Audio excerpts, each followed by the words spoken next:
En esta cápsula de nuestro curso está con nosotros Kiyoshi Tsuru, abogado experto en propiedad intelectual. Kiyoshi, gracias por acompañarnos en estas cápsulas de un curso muy importante porque su objetivo es reflexionar sobre la regulación o la gobernanza de la inteligencia artificial y para ello mostrar la complejidad del tema en distintos ámbitos temáticos se vuelve muy importante, muy relevante. Y mi pregunta general abierta es, ¿cuál es el impacto, cuáles son los retos que la inteligencia artificial ha traído para los derechos de autor? Muchas gracias, estimado Pedro. Es verdaderamente un honor para mí estar con alguien de la estatura tuya, de la estatura de Pablo. Gracias por considerarme. Yo creo que cuando hablamos de inteligencia artificial, particularmente de inteligencia artificial generativa, estamos viviendo un replanteamiento de aquello que dábamos por hecho en materia de derecho de autor y en general del derecho intelectual, ¿no? Es decir, nos lleva a preguntarnos por qué existen estos derechos temporales exclusivos, ¿no? Toda esta teoría y esta doctrina que nos permite establecer un régimen para incentivar que los autores creen, ¿no? Okay. Eso es lo que nos dice el artículo 28 constitucional, es lo que nos dicen los tratados internacionales, es decir, le voy a dar un derecho al creador para que se pueda dedicar profesionalmente a crear, ¿no? Nos decía Víctor Hugo a finales del 19, si el industrial puede construir una fábrica y eso le va a generar a él un modo honesto de vivir y le permite heredar a sus sucesores, ¿por qué yo y el resto de los autores no podemos hacer lo mismo? Heredar nuestras creaciones, ser dueños de nuestras creaciones y poder ostentarnos como tales, digamos, ¿no? Y ahí la inteligencia artificial, ¿cuál es el desafío que coloca? Porque además dice, si tiene razón, la inteligencia artificial generativa, es decir, la que de alguna manera pues irrumpió en el año 2022 a la vuelta de la esquina, pero que ha venido a generar impactos en todos los ámbitos de las vidas colectivas en todo el mundo. Sí, yo creo que mi ámbito de análisis es muy chiquitito, que es solamente, ¿no?, los famosos modelos de lenguaje extenso y la inteligencia artificial generativa. Que a ver, detente un segundo en explicarnos qué son. Mira, estos modelos de lenguaje extenso los hemos mitificado un poquitín, ¿no? Es decir, establecemos nosotros un montón de expectativas alrededor de estos sistemas. Siempre hemos tenido esta fantasía de poder tener a alguien parecido a nosotros, alguien con quien dialogar, ¿no? Lady Lovelace, bueno, desde Leonardo y luego durante el siglo XIX estábamos, ¿no?, con Alan Turing. Siempre hemos querido tener alguien con quien platicar. Y entonces con los LLMs de repente creemos que finalmente hay un ser humano o alguien que se parece a un ser humano con el que platicamos. Tú y Pablo han estado analizando el fenómeno por más de 5 años. Lo que pasa es que hace 2 años nos volvimos todos locos porque creímos que del otro lado había alguien razonando. Y los LLMs, estos modelos, lo único que están haciendo es partir el lenguaje en tokens, en pedacitos, y con esta capacidad de supercómputo van tratando de predecir, ¿no?, la palabra o los pedacitos de la palabra que siguen y luego la sentencia que sigue y luego el párrafo y luego todo un ensayo. Pero no es que esté alguien razonando atrás de esa caja negra. Lo que está sucediendo es que es un modelo predictivo que nos dice de una manera probabilística cuál palabra le queda bien a la que le antecede. Pero un punto importante es que a través de ese mecanismo, que es un mecanismo tecnológico, de alguna manera lo que se ha dicho es que hay creaciones.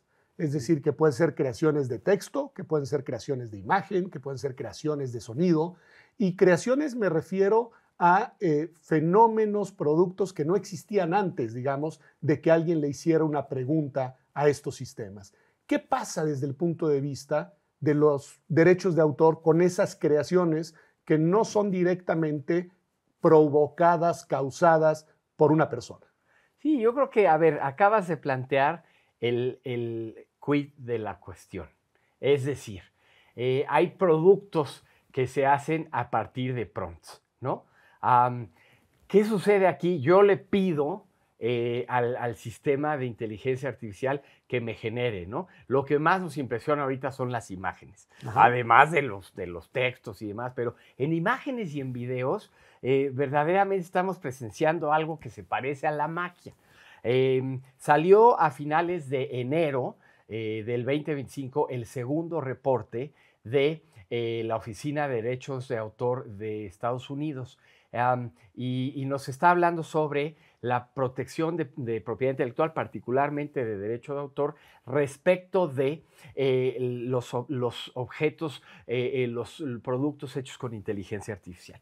Y entonces nos pone un ejemplo muy interesante, nos pone un gato con sus lentes leyendo el periódico, ¿no? Y entonces, y ellos nos dicen, estos son los prompts. Yo quiero una calidad cinematográfica de 35 milímetros con un gato, con su bata, ¿no? Leyendo el periódico. Y entonces nos dicen, oye, a ver, ¿aquí hay una creación humana o no? Y regresando al artículo 28 constitucional y la razón de ser del derecho de autor, tenemos que hablar del concepto de originalidad, ¿no? Okay. La doctora Delia Lipzig nos dice, la originalidad es esta impronta del autor, cómo se transmite el alma humana, el alma del creador en su obra. ¿Dónde está esta característica, estas decisiones creativas?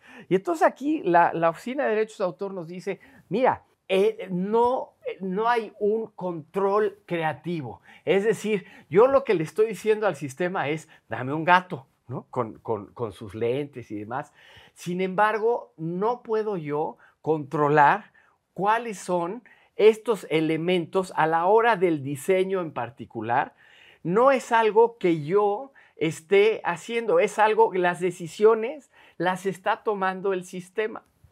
Y sin embargo, el gato existe y claro. Lo puedes ver. Y no existía antes de que le dieran las instrucciones de que el sistema, déjame decir, lo confeccionara, para no decir lo creara. Bueno, ¿de quién es el derecho de autoría de esa imagen? ¿A quién pertenece ese, digamos, fenómeno que podemos constatar y que no existía minutos antes de que alguien activara la máquina? Esta es una pregunta brillante y provocadora. Y yo me atrevería a decir, es un poco como el gato de Schrödinger dentro de la caja negra, ¿no?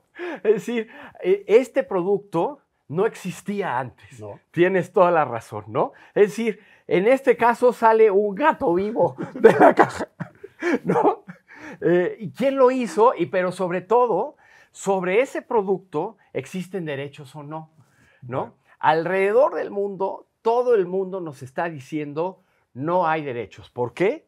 Porque el derecho de autor está creado para ayudarle al autor a que haga obra, para que tenga incentivo, para que diga, yo en lugar de hacer adobes durante el día y escribir teatro durante la noche, me puedo dedicar a escribir teatro. Y entonces, con eso, el acervo cultural de la nación y la calidad de ese acervo va a ser mayor. Lo que nos dicen ahora los reguladores es, ¿y yo para qué le quiero dar derechos a un sistema o a alguien que creó un sistema? ¿Me entiendes? Sí, sí, sí. Entonces, la cuestión es, ¿por qué debería yo incentivar la creación de estos productos artificiales cuando realmente no estoy incentivando a un autor?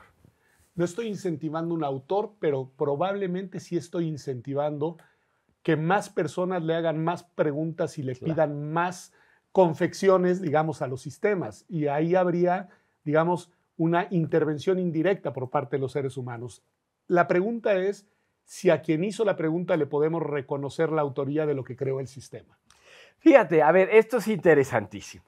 Es decir, si el prompting genera o no una serie de decisiones creativas. Y aquí los estudiosos de esto nos han, de una manera provocadora también, citado el caso el fotógrafo de Oscar Wilde, el caso de Burroughs Giles contra Saroni.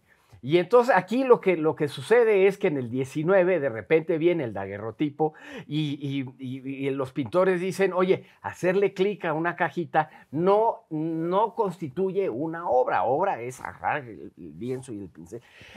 Pero entonces la Suprema Corte de Estados Unidos nos dice, fíjate que sí, ¿no? Es decir, ahorita, ¿no? Cómo el fotógrafo puso a Pedro dispuesto, con qué expresión, cómo está la iluminación, cómo está la composición en general. Esas son decisiones creativas. Entonces, ahora lo que estamos tratando de analizar es si ese mismo criterio aplicable en Burroughs es aplicable a la inteligencia artificial. En todo el mundo, incluido México, la respuesta es no. En donde están diciendo que sí es en China. Entonces, en el caso Li contra Liu, el tribunal nos está diciendo, fíjate que al crear este personaje de una chica muy guapa, hay todo un sistema de prompteo enorme en donde el generador de esta imagen nos está diciendo, quiero que se vea así, quiero que tenga esta calidad, pero sobre todo hay prompteo negativo. Dice, no quiero que se vea así, no quiero que parezca manga, no quiero que tenga doble mano. Por ejemplo, en el ejemplo del gato, el gato tiene mano humana. Entonces ahí la Oficina de Derecho de Autor nos dice, pues eso no es una creación porque ahí le puso de su cosecha la máquina. Aquí los chinos nos dicen, el prompteo negativo, ese también implica decisiones creativas. Entonces, si juntas este caso norteamericano del 19 con este otro caso, ¿no? De hace algunos meses en Shanghai, es una cosa, en Beijing, esto es una cosa increíble porque se están juntando criterios en donde los chinos nos dicen, sí hay una decisión creativa, Pedro. Les estás hablando a legisladoras y a legisladores. ¿Qué les dirías desde el punto de vista del desafío que supone imaginar alguna suerte de regulación para México? Mira, yo creo que tenemos que darnos nuestra propia legislación, ¿no? Nosotros tenemos el eje París-Berna, el convenio de Berna, y entonces tenemos que ver a quién protegemos. En México, el ser humano está en el medio. Lo que pasa es que esta pregunta maniquea, en donde es blanco o negro, es decir, la máquina tiene o no derechos, la respuesta es muy fácil, es no. Okay. Yo creo que la verdadera pregunta es la graduación, es decir, ¿qué tanto verdaderamente este producto involucra la impronta del autor? Ahí es donde va a estar la solución. ¿Dónde podemos identificar estas decisiones creativas? Eso va a ser lo más importante.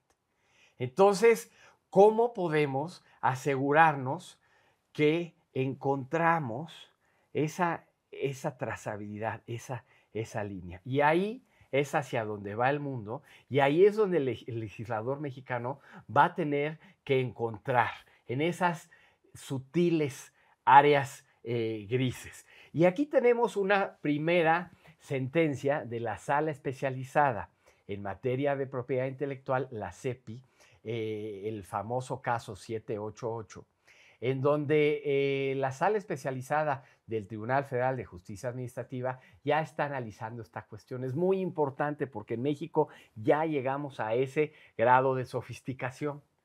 Es decir, ¿qué tanto este ejercicio de hacer prompteo constituye o no una decisión creativa que te lleva a que lo que exista ahí es una obra? Es decir, esta obra hecha por un ser humano y por lo tanto que merezca protección autoral. En la confección de normas sobre este tema hay distintas vías, pero dos me quedan muy claras. Una, la ruta legislativa, que nuestro órgano legislador, nuestro Congreso de la Unión, emite una norma pues general y con una pretensión de duración en el tiempo.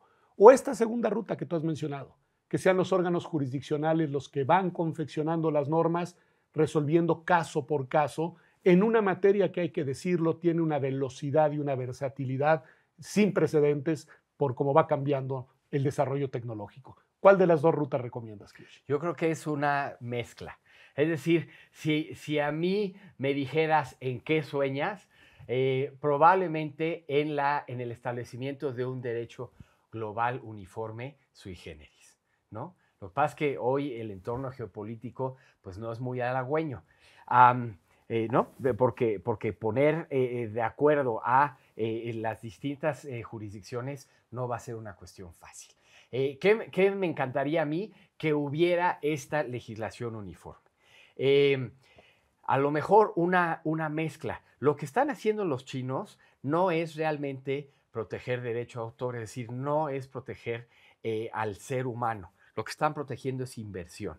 Y esto se equipara al derecho sui generis que ha existido en otras partes del derecho a autor históricamente. Por ejemplo, el derecho sui generis de las bases de datos. Lo que se protegió hace algunas décadas no era la creación de un ser humano, sino la inversión. Lo que los chinos están protegiendo realmente es inversión. Y eso se ve en otro caso, este sí de Shanghai, el caso Tencent con Dreamwriter, un programa que te escribe cuando termina la bolsa de Shanghai, te escribe rápidamente un ensayo. Entonces lo que dicen es la cantidad de recursos que se invirtieron aquí ameritan que haya precisamente una protección. Entonces, un derecho sui generis. A lo mejor eventualmente tendremos este derecho sui generis, que realmente no es un derecho de autor, pero que protege, ¿no? Estos productos. Y esta es una decisión de política industrial, es decir,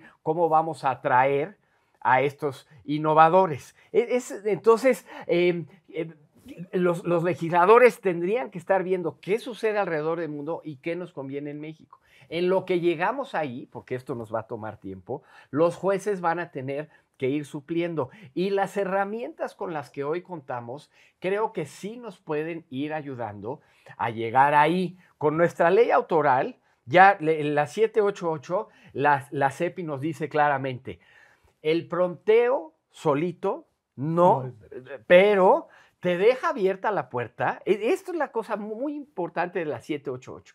Te deja abierta la puerta para decir, en esta graduación, si de repente el autor puede demostrar que sí existe en este producto una impronta que lo convierte en obra, a lo mejor ahí sí había protección. Entonces tenemos que los dos mundos están confluyendo, ¿no? Estamos esperando que el legislador nos dé luz al respecto. Mientras tanto, el juez tiene que asumirse como juzgador y tiene que integrar derecho.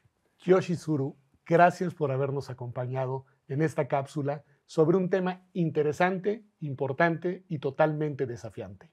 Seguimos aquí en la siguiente cápsula de nuestro curso sobre regulación e inteligencia artificial.